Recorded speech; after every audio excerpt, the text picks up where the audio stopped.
Okay, ready to start. Good evening, everyone. Welcome to another one of our Aushair monthly presentations. As usual, this presentation will go online on YouTube, so it can always be accessed by people searching around either via our websites or other links that we provide. The topic this month is, can Aushair herbal treatments really regrow your hair? So that's what we'll discuss this evening. And we will also, a bit later on after this presentation, we'll also have a nutritional topic as well. We'll actually have our consultant nutritionist come in and give a very short presentation about important nutrients for managing stress and anxiety. So that'll be quite interesting for a lot of people to sort of get some more information about. Here at Aushair, we believe that holistic health is very important. It's not just your hair we're interested in; it's your overall health. Because if the general health is good, then you've got a lot better chance to regrow your hair. So we're always very big on promoting, good general health, and good lifestyle. Promoting good lifestyle and a good diet as well. So that topic at the end will be very very important information for a lot of people, especially in today's busy and hectic world. We need to sort of learn everything we can about managing our stress and anxiety levels. So that'll be coming up a little bit later. So just regarding this tonight's presentation, what I'll do firstly is I'll introduce the Aushair herbal treatments. I'll provide some information about that, and I'll also answer the question, which our initial topic this evening: can these herbal treatments really regrow your hair? So I'll come out and answer that question with some explanation there as well. Thirdly, we'll look at some photo comparison results to let people know what results we've achieved with other clients of ours. And lastly, we'll finish with how our treatment actually works. How does it regrow your hair? So I'll provide some more information on that as well. So what I'd like to do first, though, is just be very clear about what types of hair loss we treat. And the three main ones that we commonly see here in clinic are firstly male pattern hair loss. Then we've got female pattern hair loss and alopecia areata. So they're the three main ones we treat. So your male pattern hair loss is that's the type of hair loss that occur usually very commonly in males. It starts in their 20s and between sort of in the ages 20s, either in people's men's 20s or 30s, and it affects about probably over 95% of. It's responsible for over 95% of hair loss in men. So it's a very, very common condition out there, and commonly affects the front part of the scalp and the crown as well. And it's commonly due to genetic factors, male sex hormone levels, and also an immune reaction at the hair follicle itself. And I'll discuss a little bit more about that later. Your female pattern hair loss, more commonly seen after the age of 30 in women, commonly affects the front top part of the scalp in women. It is a genetic condition, so you've got the genetic sensitivity of the hair follicles to the male hormone testosterone, as with the male pattern hair loss condition. Sorry, I forgot to mention that under the first the male pattern topic. But it is a genetic predisposition to, in both of these cases, male and female pattern hair loss. They're both a genetic. Both have a genetic component, and it's a genetic predisposition or sensitivity to testosterone, and that actually causes the hair loss. And I will discuss that a little bit more deeply as we go on. So with getting back to female pattern hair loss, it is a genetic problem, as I've mentioned, but it very commonly occurs around the time of menopause. It can occur after a hysterectomy with oral contraceptive use, so either when women start taking them or after they stop their use.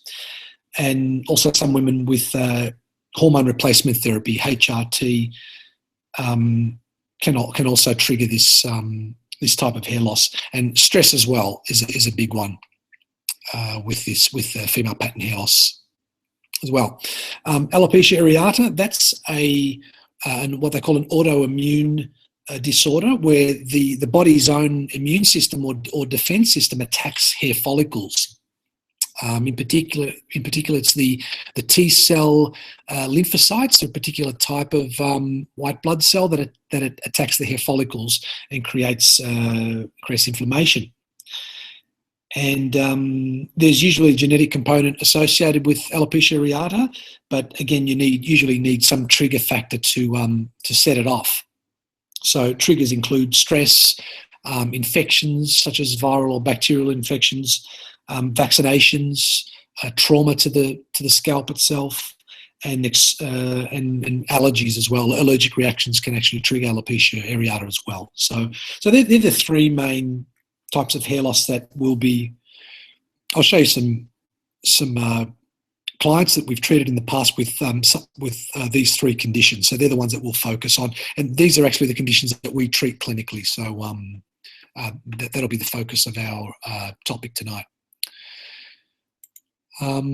So going back to our initial topic, the Aushair herbal treatments and whether they really regrow your hair, we'll go in and describe a little bit about what these treatments involve.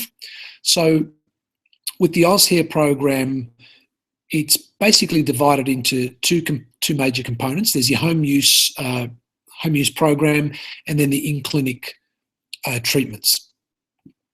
So with your home use program, so that's obviously the treatments that you'll do yourself at home, you'll be using a 100% herbal tonic solution, and that is a liquid tonic that is applied externally to the scalp.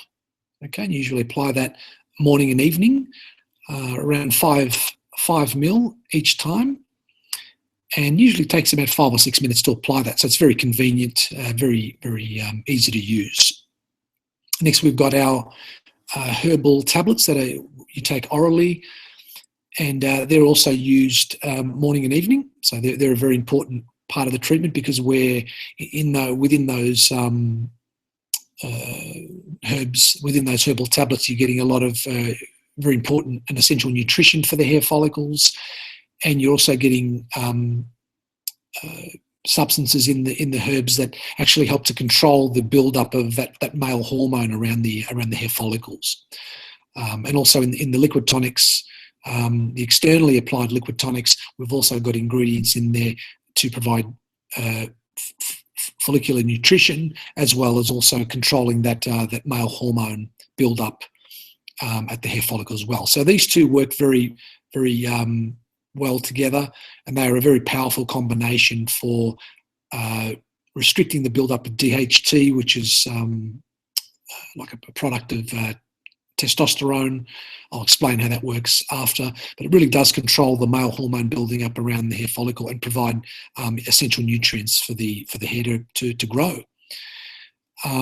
Next, we've got our shampoo that we recommend people. Our shampoo its main function is as a deep scalp cleanser, so it thoroughly cleans the scalp pores of oil and dirt, and that's very important when you're using our liquid tonics, because we want the pores of the scalp to be as wide open as possible and clean, very clean, so that these liquid tonics here can actually absorb and penetrate into the deep into the scalp, deep into the hair follicles. So that cleansing part of the treatment is very, very important. So we use our shampoo for that one. And that's usually, you can use it every day initially. I probably recommend you to use it every couple of days after that, because it's a very good cleanser. The problem with substances that are very good at cleaning the skin and the scalp is that they can often strip the skin of those the protective barrier there, the oily barrier there that provides a bit of protection there for the for the scalp. So we don't want to strip that too much. So every couple of days is a good idea with the shampoo. Lastly, we use peachwood combs for self massage. So you can use those combs to actually help increase the blood circulation. Maybe after, you can use it before you've applied your liquid tonics as a bit of a preparation before you apply the liquids. You can use the combs, so you can massage the scalp with the combs during the treatment or even after. So it's quite flexible how to use those. I like to use it before the treatment to prepare the scalp for the liquid tonic that I'm going to put on. So always good to get a bit of blood circulation happening before you apply the liquid tonics. Okay, and you can use those every day, a couple of times a day, using the combs, or you can use it even more than that if you like. The more time you have, the better. You can keep sort of stimulating and just helping the blood circulation. If blood's circulating better in the scalp, you're going to get more essential nutrients reaching the follicles, so your hair quality is going to be a lot better. It's got more nutrition going there, and you'll get more regrowth as well. With our home use program, no major side effects reported in 20 years of using the products that we recommend. So very, very safe products to use. The next part of the next component of our treatment is the in-clinic treatments. These are a very good supportive type therapy to our home use program. Please note that the home use program is your basic level of treatment. You need at least to do the home use program to get any results with this type of treatment. That is the most important. So your home use program is your foundation treatment. Your in-clinic treatment is more of an add-on, a very strong supportive treatment or group of treatments that we've found very effective at supporting hair regrowth. So what that involves is, firstly, if you come into the clinic, we will start with a deep scalp cleanse. So we'll apply a special liquid tonic, herbal tonic to your scalp, and then we'll put a steamer over the top, and that'll the steamer is obviously to create a sweat, so it'll open up the pores, and it will allow our deep cleansing tonic to penetrate and flush out the oil and dirt from the pores. Remember, we want those pores unblocked, nice and open, ready to absorb the nutrition from our nutritive tonics that I'll discuss in a second. So after the deep cleanse, we'll then move on to a scalp massage. Okay, why is a scalp massage important? Very good to increase the blood circulation. It'll help with the absorption of any of the tonics you use as well, because you've got more blood going through there. Thirdly, we'll apply some electrostimulation to the scalp, and that is to again further stimulate the blood flow into the scalp tissues, and also as that blood is increasing, as the blood circulation is increasing, the scalp is obviously warming up, so that's going to create it might help to open up the pores as well, because the air is getting warmer, so the body responds to heat and warmth by usually opening the pores to regulate the body temperature. As those pores open up, we can take advantage of that, and then immediately after apply our nutritive tonic there to give more nutrition to your hair follicles. And also remember those key ingredients in the herbal liquids as well, to help control the buildup of male hormone, the DHT that builds up around the base of the follicle. We then follow with some heat therapy. Okay, again, the heat therapy is designed to keep those pores open. We want the tonic to penetrate as efficiently as possible, and heat's another very good way to keep the blood moving, keep the blood flowing into the in the scalp tissues there. So another very important therapy. We'll finish with laser therapy. Usually, laser is a very good treatment to help stimulate protein synthesis in the hair-producing cells. Proteins are a very important component of hair, particularly keratin, and we want to stimulate this type of production so that you're going to get more. You've got more protein there to so that when the hairs come up, they're going to be very healthy, dark, and shiny. So it also really does stimulate those hair producing cells and activates them so that the hair really does start to regrow. It's also laser is also a very good anti-inflammatory.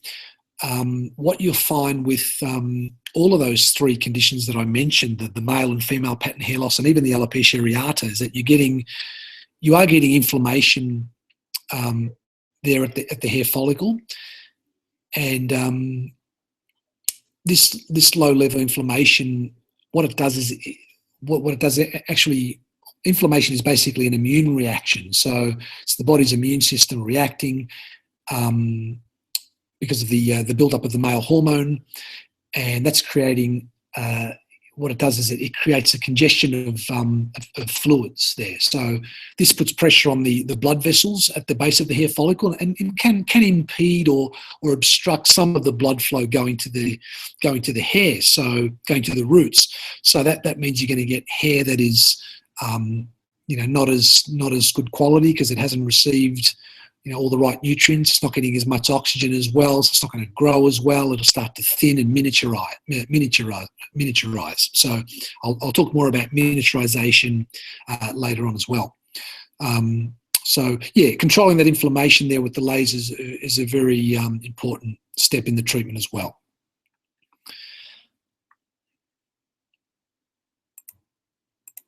So I've explained to you briefly what our treatment process is. So it's a home use program with the in-clinic treatments as your add-on to give a really good, strong support to the home use treatments. And now I'm going to go back to our original question, which was, can these Aushair herbal treatments really regrow your hair? So I'm going to give you two answers to explain this. And the first one is, basically you firstly need live hair follicles, okay? So people with more advanced levels of hair loss, so people that are in the more advanced stage of hair loss, they're going to have more hair follicles that have probably already closed over. So those hair follicles are pretty much dead. There's not much. We can't really reactivate them with our treatments. So what we usually do, if you come into the clinic, we'll use a magnified camera. We'll have a look at your follicles. We'll have a look at the area of hair loss that you're most concerned with, and we can then let you know, okay, well, you've got plenty of live follicles here. They're just they're not much hair coming out of them, but they're still open, so we can reactivate those. Or on the other hand, if we find that the areas of your concern, if the follicles are already closed over, then obviously we can't do these treatments. Won't really do very much for those. So very important factor is you need live hair follicles. That's the first thing you need if you're gonna regrow some hair with our herbal treatments. The second answer I'd like to talk a little bit about is that these herbal treatments are really we get our better results with people if they can come in at an early or at least to an advanced middle stage of hair loss. Okay, so what does that mean? What does it look like? I've got a nice chart here that hopefully will clarify it a little bit more. So this is called the Norwood-Hamilton scale. It's a standard sort of medical hair loss model, I guess, if you, to sort of explain what stages of hair loss people are at. So that's sort of your normal, people with fairly normal hair at the top there. And then as we're going into this area, we're getting sort of levels 2 to 5 is what we call mild to moderate hair loss. So people that are in this area here, so that's stages 2 to stages 5. If your hair loss is at that one of those stages, then we usually get a pretty good result with that. People that come to us and they're in more the advanced stages, so that's stage 6 or 7, in our experience, what we've found is that we can still get some results at this level of hair loss, but it just takes a hell of a lot longer. So it's a lot harder for people to see the result in a reasonable period of time. So we often tell people that come to us at this stage that we can help you, but it's going to take you well over a year, probably even 2 years before you start to see some significant results. We've had a couple of people that have gone through the program in those later stages, but very few, because most people want to see a result fairly quickly. So we prefer to treat people in these groups here. It's just a lot. We can show them a result a lot more quickly. Somewhere between 4 and 12 months, we can usually show people results, and that's quite a good result in the hair loss business. So 4 to 12 months before seeing a result is actually it's not a bad effort. So it's quite a good result. Also, what I'd like to say is that when we're talking about male or female pattern hair loss, please note that there is no permanent cure. A lot of people are not really don't really understand that. Most people that come in here to have an initial consultation with us, probably think that that there's surgery or there's medications that they can take, whether it's pharmaceutical or herbal medications.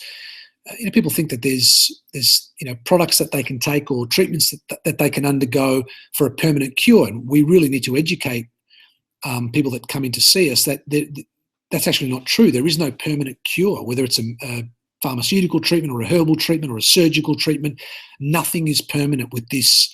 With these types of hair loss conditions, you really do need, as my second point outlines, you do need the long-term regrowth treatment as well as a maintenance treatment long term. So it's like maintaining good skin. You really need a daily routine, and you need to look after your skin. So and in an ongoing fashion. It's not something you just use it for a couple of months and then that's the end of it. You're cured. It just doesn't work that way. Not for hair loss. So my last point is, if treatment works, if you find a treatment that does work, it must be continued for life. Excuse me. So that's the story with hair loss and hair regrowth. It really is an ongoing and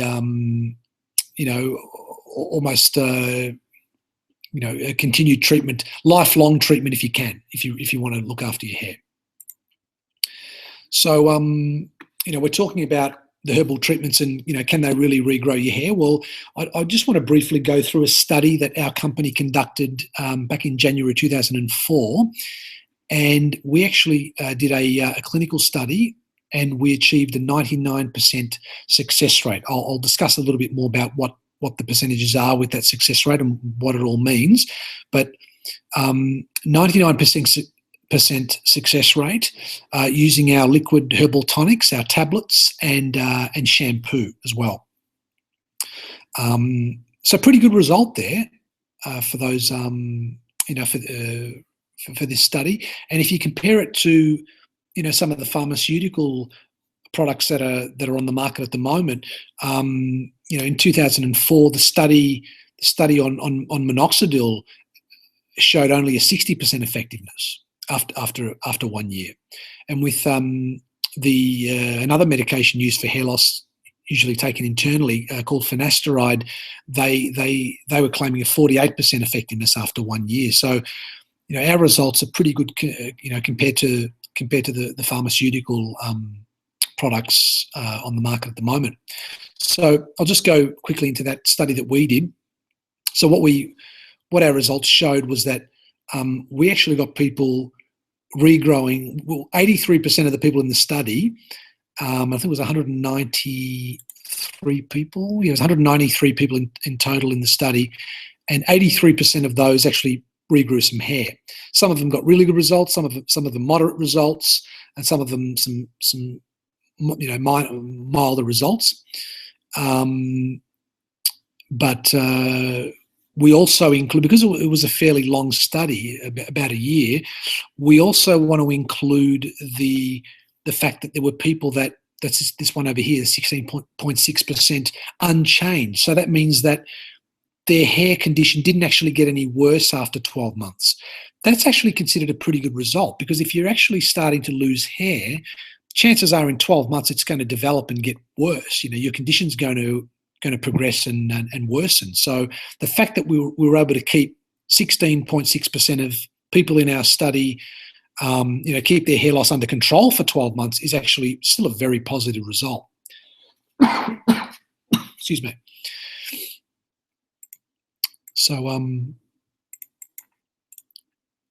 now I'll go through and show you some of our photo comparisons now, and this is all again connected to our topic of can the herbal treatments regrow people's hair. Well, let's look at some of these photos, and that'll answer the question for you. We are getting some good results here after about less than 4 months with this young gentleman. I think he's in his late 20s. Some pretty good results there. Hair darkening and thickening at the top. That side view of the crown there. I'm not sure if you can see on the video there, but that was quite thin in that area. And here we're getting, it's basically completely closed over. You can barely see scalp in that area. And the back view is a really good one to see the result. You can see quite a bit of scalp in that photo there. And then, less than 4 months later, we've got, or about 4 months later, we've got, that most of that hair's regrown. So we're getting some improvement in the existing hair as well as some new regrowth after 4 months. Quite a good result there. This is a nice one as well. This is over, this gentleman I think was in his early 40s, and we're December to May, so we're probably around the 5 to 6 month period there. And as you can see, this is after about 3 months, and we're already getting an improvement. The front's looking, if you look at that same spot there, as opposed to that, you've got plenty of scalp showing in that photo, and the hair's come good just after about 2 or 3 months there. It's quite a good result. Now, you're not going to grow a lot of hair after a couple of months. That's probably mostly existing hair that we've improved the quality of, and now that hair's standing up more. It's standing more erect, so that is going to give the appearance of a fuller, sort of thicker,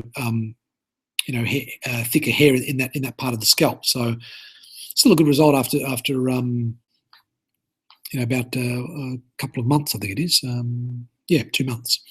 And then after another couple of months, that's what we're getting there. So crown's still a little bit thin at the top, but that front top area is much, much improved from what it was when the gentleman first started the treatment. Another example of male pattern hair loss. This gentleman here in his, I'd say early to mid 50s, he's come in and had quite a few months of treatment with us. So we've got about 5 months, about 6 or 7 months worth of treatment here, and lots of scalp in that before photo there. And as you can see, it's really filled up quite a bit. It's not 100%, but a lot better after about 6 or 7 months. So quite a good result. So just these treatments do take time. We're not showing you results after a couple of weeks or a couple of days. Hair regrowth takes months. It can take 12 months or more. So it's quite a process, and people really do need to have patience with this. The treatments that we do, again, if you fall within those stages of hair loss, the mild to moderate levels of hair loss, we usually get very good results. And I'm showing you some of those results now, but it does take time, and people do need to understand the reality that we will give you a result, but you need patience. It does take many months to get the results that people are looking for.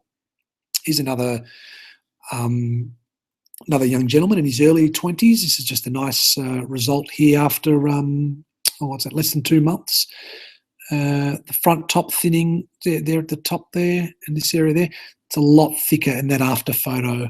And again, that's existing hair. So he hasn't regrown a hell of a lot of hair after after a couple of months, or probably even 6 weeks, that is.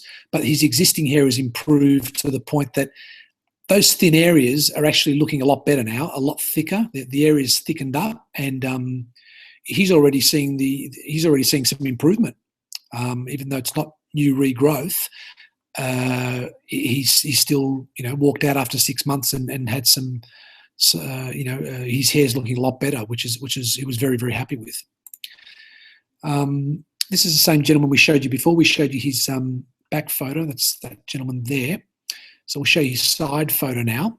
And this is just to highlight the crown, quite thin in this photo here.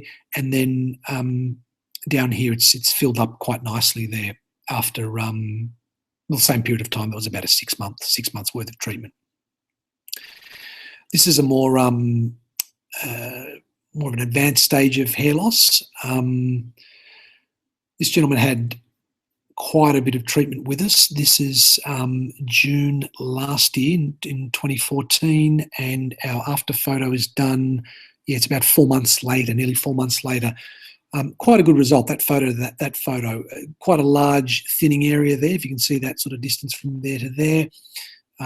Lots of scalp. I can see hair. I can see hair there, strands of hair, but lots of scalp. If you look at this photo there, I'm still seeing a bit of scalp. The hair is still thin, but a lot more hair. And the important thing with this photo is that the width of the hair thinning in the before shot is a lot less in the width is actually it's narrowed in quite significantly in the after photo. So an excellent result actually after about 4 months. So our treatment is great for males. It's also very good for females. So this lady here in her I think she's in her mid 50s, mid to late 50s. She's come in and started a treatment with us. There's the before shot, quite thin there through the top, and we've managed to help her within about 2 to 3 months. It was about 3 months in total because we were renovating our clinic for about a month in the middle there. So 3 months worth of treatment, quite a good result. This woman as well. This is going back a few years. Apologies for the outdatedness of this, but it's worth showing because it's a really good result. And this is November 2009 to the following year. So what are we about 4 or 5 months there? Another really good result.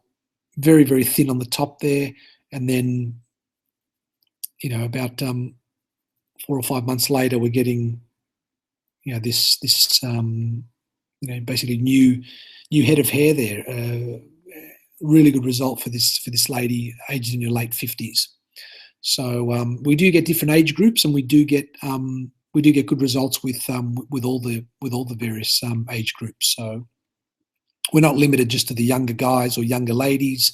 We get people that are younger and middle age, and older people as well. So the treatment really does help, right across all age groups. And now I'll go through and discuss a couple of cases of alopecia areata. That's that condition where the immune system attacks the hair follicles. This one here is after about 12 months. So quite a severe condition, big patch of baldness there at the back of the scalp. And within about a year, we had that well under control. You can barely see any patchiness at all there. So that's a full recovery after 1 year. And keep in mind that medically there's very little that can be done for alopecia areata. I know they use steroid medications, injections, that sort of thing. Quite invasive treatments, and very often those treatments don't even help the patients. We see a lot of these type of people coming to us because they've been to their family doc and then gone on to a specialist dermatologist and couldn't get the results. They've come to us, and with their patients, we've managed to get a really good result. So it's 12 months. Again, it's not a 1 week or 1 month treatment. It really did take a year, but the person in the end got there. So that's the main thing. Another lady, this is after about 6 months treatment, another alopecia areata sufferer. Can you see the patchiness there? A little bit of female pattern thinning as well there. But in about 6 months, we've managed to clear both of them with our treatments. She's that scalp's looking pretty normal. I think she's early to mid 40s, so quite a good result there. She was wrapped with the treatment. So yeah, the herbal treatments can really regrow hair. Again, if it's in the stages that we mentioned before, sort of those mild to moderate hair stages, we can get you a result within a few months up to a year. So that's usually what we like to work with. I'll go through and discuss a little bit about androgenetic hair loss and why it occurs, just for a bit of interest, because I mentioned about male hormone and how it builds around the hair follicles. We'll just go through a bit of the basic chemistry that goes on without trying to bore you too much. But basically what happens is we've got, this is very relevant, male and female pattern hair loss. We've got testosterone present in male and females. It's circulating in the bloodstream, and what happens when it combines with a particular enzyme, which this enzyme is around the base of the hair follicle there.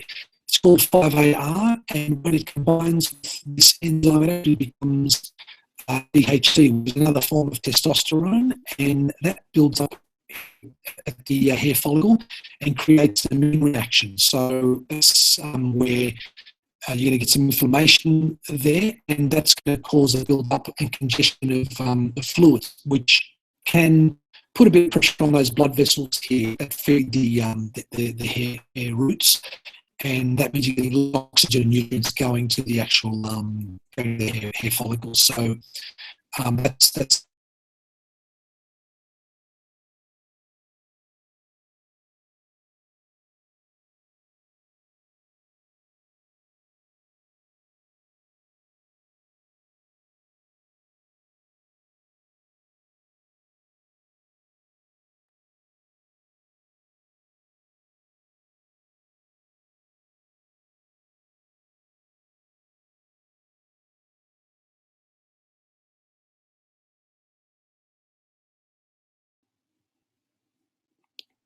sorry about that.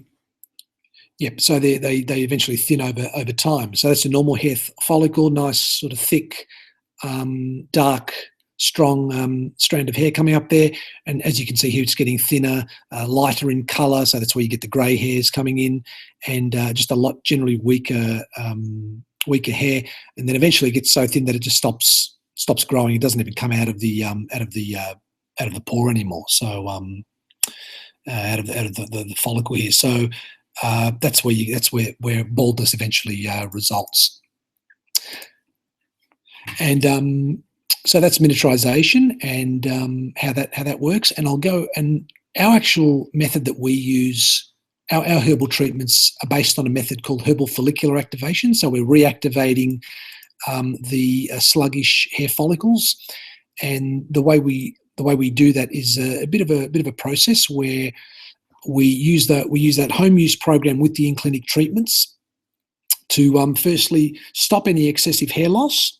So that's the first stage. We need to stop the hair from falling out. So we'll get that under control in the early stages of treatment. We'll also clean and unblock those scalp pores. We want the scalp to be nice and clean to absorb the herbal liquids that we're using externally.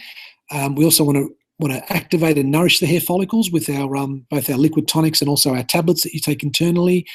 And also we want to help to prevent that build-up of male hormone or the DHT, that testosterone product at the base of the hair follicle there, because we know that that's going to put a bit of pressure on the blood flow, which feeds the hair. So we want to control that build-up of the male hormone there. So yeah, they're the steps on how we achieve our hair regrowth. So we actually help to reignite the hair follicles, give them more nutrition, and if we just look here, just a quick comparison between with what we do with our herbal treatments compared to the common pharmaceutical hair loss treatments. And I won't go through all of it, but the main points of differentiation, I guess, are the fact that we're very big on deep cleansing of the scalp. We want whatever medicinal properties are in our liquids to fully penetrate in there. So we're very big on the scalp cleansing. Whereas with your pharmaceutical treatments, they're not really there's no real sort of emphasis on that at all.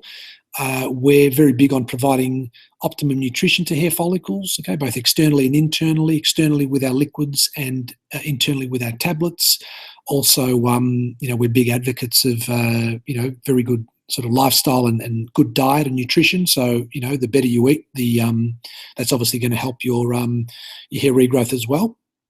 Whereas with your pharmaceutical hair loss treatments, they're not sort of that interested in better nutrition to the follicles, either externally or internally. No real major sort of treatment approach that they're using, or that they use or recommend. Our visible results, I've shown you quite a few photos before of people that were getting results within 2 to 4 months. Again, within the sort of mild to moderate hair loss cases.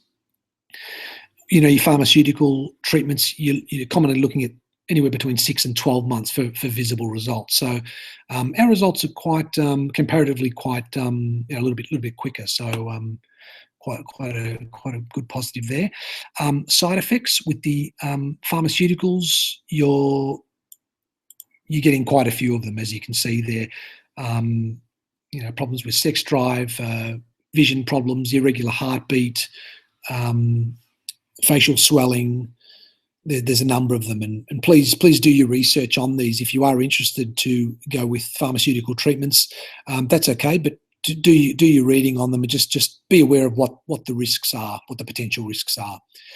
With us, we haven't had any major side effects after using this treatment for almost about 20 years in Australia, but there might be a bit of slight burning sensation as you apply the liquid on the scalp. It usually lasts a few minutes, no more than 30 minutes, and it really is just the herbal ingredients doing their little trick. They're stimulating the blood circulation, and they're really warming up the area to provide that nutrition for the hair follicles. So that's just a bit of local stimulation that occurs for the first few minutes of the treatment. Some people experience it a little bit more strongly. Some people don't feel it very much at all. So a side effect, yes, but it's a positive effect. We're happy to hear that when people say they can feel it, a mild burning sensation on the scalp after we apply the liquids. So there's nothing wrong with that, and it is very temporary anyway. Another important point is that after you stop treatment with the Aushair herbal treatments, is that after about a month of stopping, you don't necessarily notice much hair loss with the pharmaceutical products. When you do stop taking them, within about a month, you'll actually notice considerable hair loss. So that's quite an important distinction there between the two types of therapies available. Before we finish, I will just quickly zip through what you can anticipate with our herbal treatments.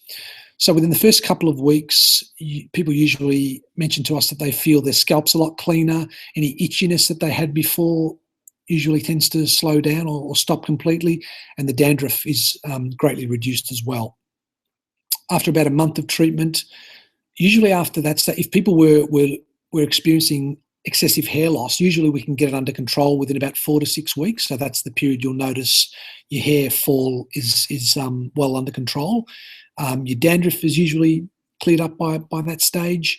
Your scalp condition and pH is improving considerably, and the existing hair is actually getting stronger as well. Within 2 to 4 months, the hair also getting stronger and thicker. Those thinning areas on the scalp are becoming smaller, as we saw in the photos that I presented earlier. And usually we start to get a few small baby hairs coming up as well. So that's a new hair regrowth. But we're also, within the first 4 months, we've also done a lot to improve the existing hair. So you can often get thin areas on the scalp can start to thicken up before that new regrowth comes up anyway. So yeah, and after 8 months, that's where you'll get significant visible hair regrowth results. The new hair is obviously stronger and thicker, and your scalp condition by that stage should be in really good condition. So after 8 months, what can you do? You can. We've actually got 12-month programs now that you can do an extra 4 months, or you can if you want to regrow your hair. If you want to keep getting more hair regrowth, you can go for another regrowth program, either a 4-month or an 8-month or a 12 months, whatever you prefer to do. Or if after 8 months you've got a significant result, you're happy with the result, and you just want to maintain your result, we'd recommend a maintenance program. I did mention at the beginning of the presentation that maintenance is extremely important. Hair regrowth is a lifelong process. You need to look after your hair even if you're happy with the amount you've regrown. If you stop treatment, you probably get away with it for a few months, but because male and female pattern hair loss there's a very strong genetic component to those problems. The genetic factor will eventually kick in, and after a few months you probably start to regress. So you want to if you can, as long as you can, stay on a maintenance, which is just a low dose treatment. So yeah, that's basically the results you can anticipate, and that's all I'll be speaking about this evening. Hope you enjoyed the topic, my hair regrowth topic this evening. What we'll be doing now is we'll be handing you over to a colleague of mine, one of our nutritionists, who will present some really important information about some essential nutrients for stress and anxiety. So they'll be very useful in any hair regrowth program. We always want to keep our stress levels, anxiety levels under control. So a very important topic coming up, and I hope we'll present some really good information for you. So just bear with us for a minute or two, and we'll set that up, and we'll get it going.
Okay, good evening, everyone. Now, as Nick just mentioned, tonight I'm going to be talking about the key nutrients for stress and anxiety.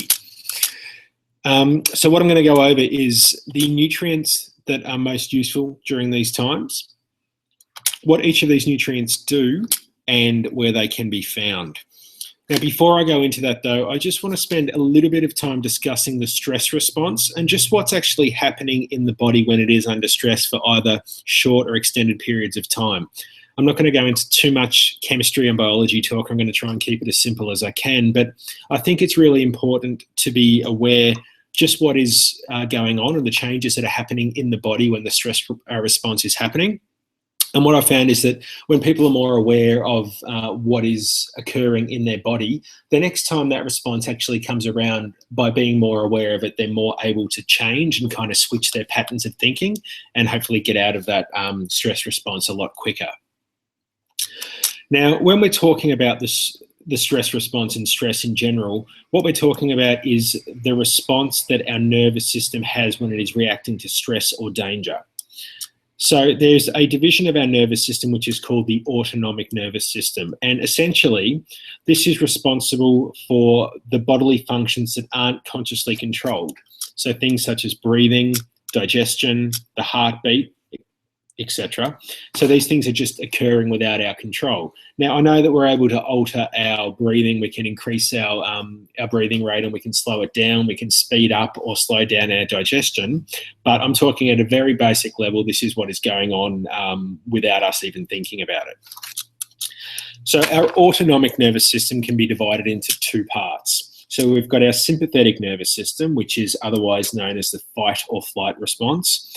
And we've got our parasympathetic nervous system, which is your rest and digest state. So our sympathetic nervous system, and fear is actually the strongest activator of that. This system is faster acting than the parasympathetic nervous system. Now, our fight or flight response is preparing our body for action. So it's going to trigger or alert all of the organs that are involved in getting ready for a physical challenge, which is the fight, or preparing to retreat, which is the flight.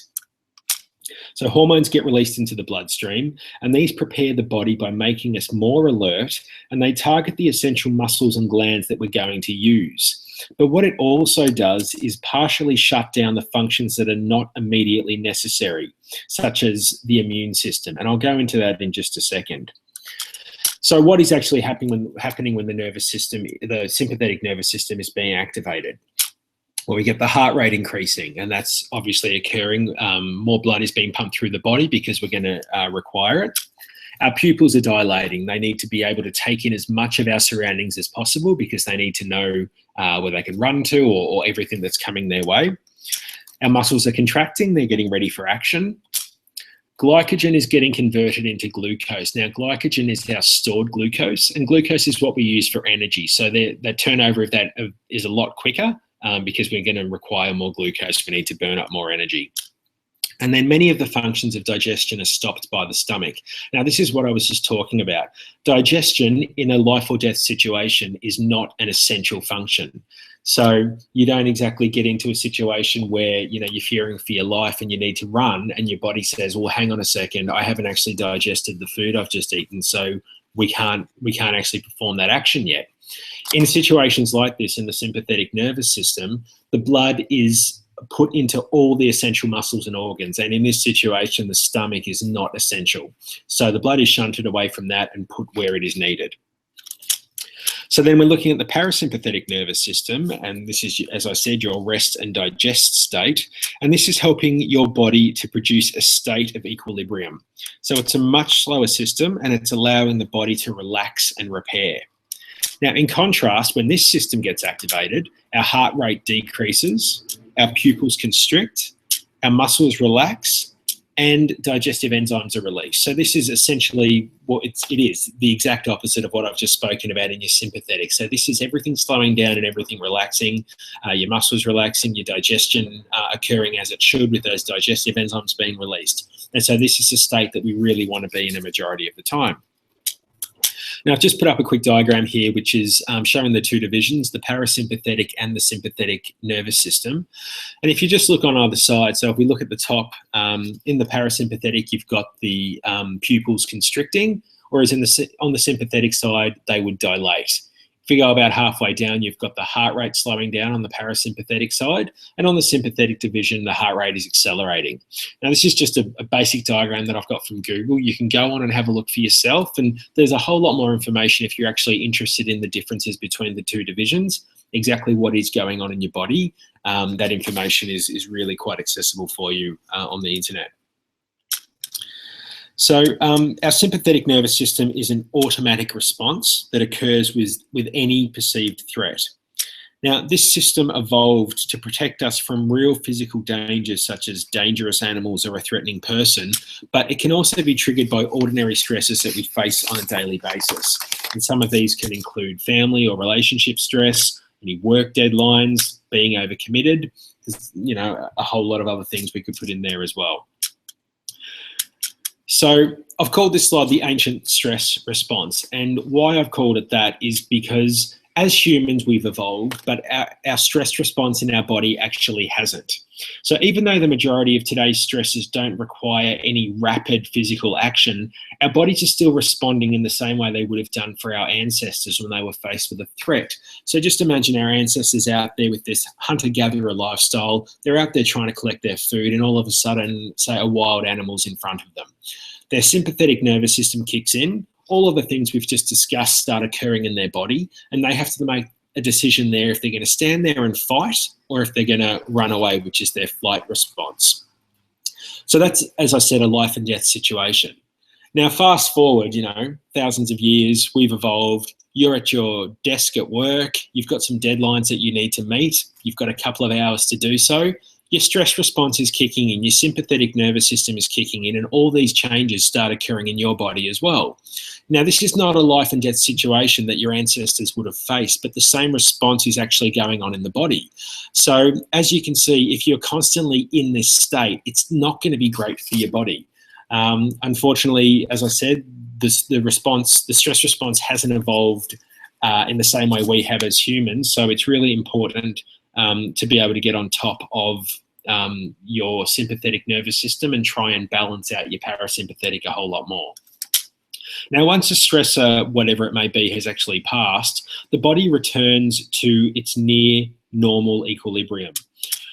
Or the individual can actually find a new equilibrium after adjusting to the changed situation. So you go through a stressful situation, you overcome it, and then things return to normal. Or the other option is that the individual actually finds a new level. So they've gone through the stress, they've actually built up some resilience, and they don't return back to where they were initially, but the new place that they end up is not at a bad place. And then when they're faced with that same stress again, they're better equipped to handle it because they've been through it before.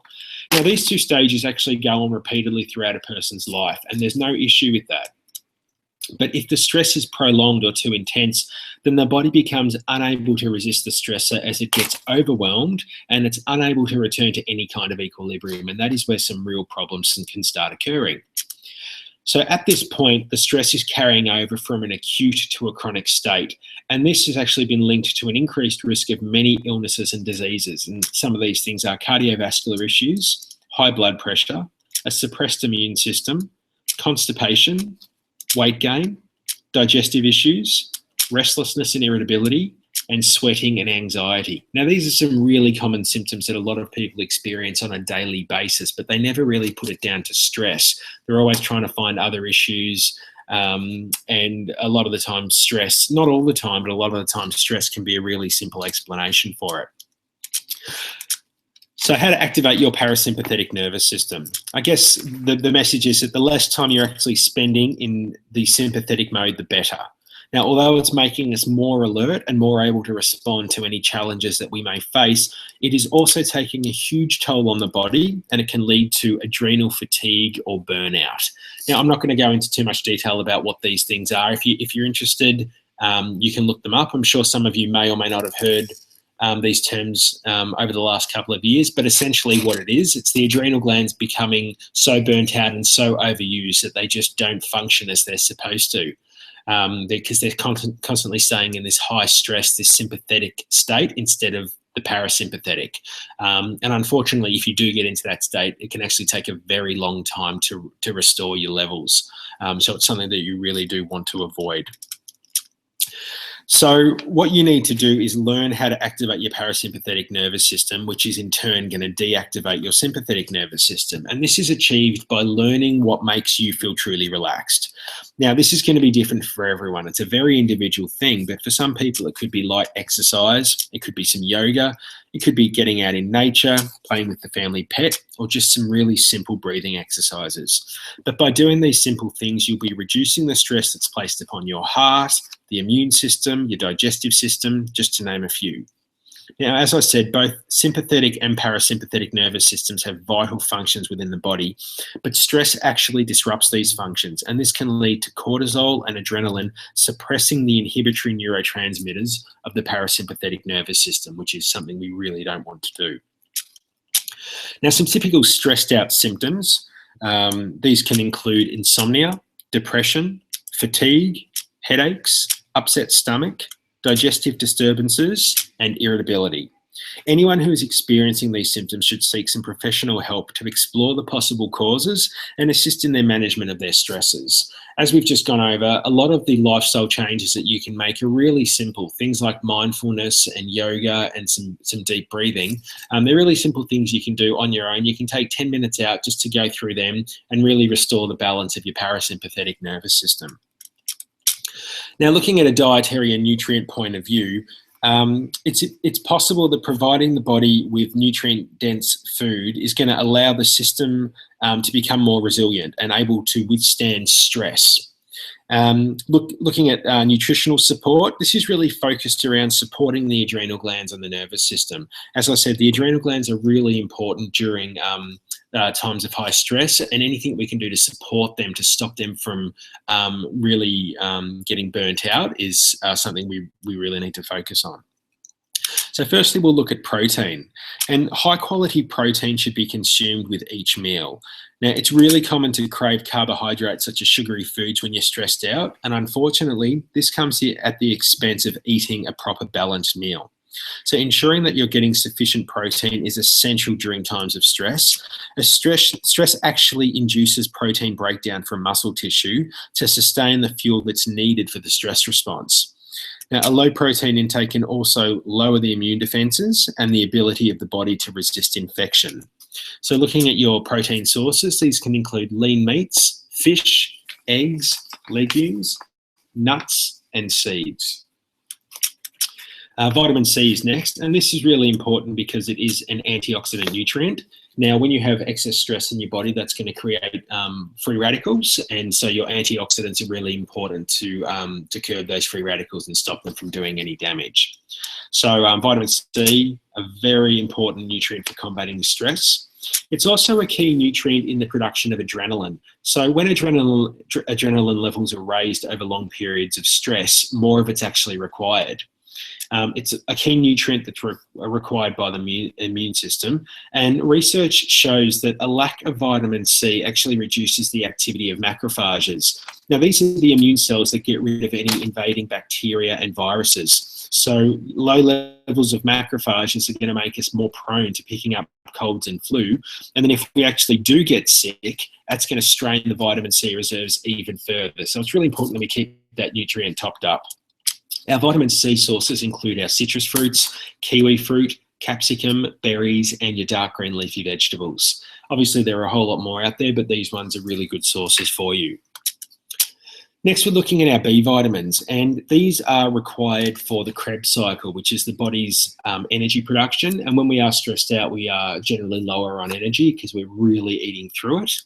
Now, all the B vitamins as a whole are really useful for this period, but I'm going to just go through a few of them, talk about what they do and where you can find them. So we'll start with vitamin B1, and this is an anti-stress vitamin because of its ability to protect the immune system during these times, and our food sources are whole grains and legumes. Vitamin B2 is an antioxidant, so once again, it's able to fight the free radicals that are being produced by stress, and you can find that one in dairy, whole grains, and green leafy vegetables.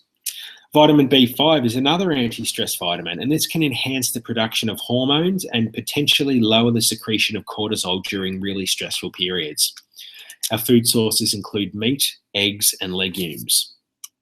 Vitamin B6 can assist with mood and sleep regulation due to its part in producing serotonin and melatonin. Now, serotonin is our feel-good hormone, and melatonin is what helps regulate our sleep cycle, so both of them are really important. Our food sources are fish and green leafy vegetables. Vitamin B9, or folate, as some of you may have heard it called. This is quite useful for treating symptoms of depression, and depression is a common symptom in people who are stressed out. Food sources, once again, green leafy vegetables, fish and eggs. And finally, vitamin B12. Now, this assists with energy as it's actually working with B9 to produce red blood cells and help iron do its job. And our food sources are meat, cheese, and eggs. Now, if you look at that list, there are a lot of foods that are quite common. Things like whole grains and your fish and your legumes keep coming up. So if you make sure you're including them in your diet, you actually are going to be quite well covered by your B vitamins. if you are looking at going down a supplementation route, it's more beneficial for your body to get a B vitamin that actually has all the Bs in there instead of just picking one of the Bs to supplement, because you're going to throw all the others out of balance. For some people, they may actually benefit from a B vitamin that is activated, so they're just called activated Bs, and this is basically just all the B vitamins in the form that your body actually needs them to do its job, instead of you ingesting the vitamins and then your body needing to convert them. When you're highly stressed out, your body's under enough stress without actually having to go through that process. So this is just a simpler way of getting the Bs in their activated form into you. But I do need to stress that you shouldn't be self-prescribing any of these vitamins. Speak to a healthcare professional.